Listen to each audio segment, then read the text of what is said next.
रायगढ़ जिला में तीव्र रूप से पांव पसार रहे कोरोना बीमारी संक्रमण को ध्यान में रखते हुए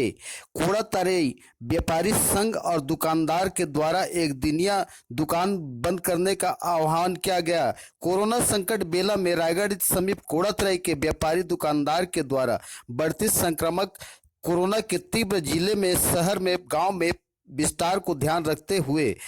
दुकानदार व्यवसायी संचालकों के द्वारा आपसी बैठक आयोजन करके एक दिनिया दुकानदारी बंद करने का अहम महत्वपूर्ण बैठक लिया गया, जिसमें कोरोना से बढ़ती प्रकोप से दूरियां और दायरा अपनाने को आह्वान किया गया। जिले में तीव्र रूप से पांव पसार रहे कोरोना बीमारी रोकथाम के लिए शासन आदेश नियम के पालन करने को कहा गया, जहां मास्क सैनिटाइजर और दूरियां और दायरा बनाने रखने का निर्णय लिया गया। व्यापारी संचालक के सामूहिक दुकान बंद के आह्वान का जोर NH रोड ऊपर मत देखा गया, जहां गांव के सभी छोटे बड़े दुकानदार,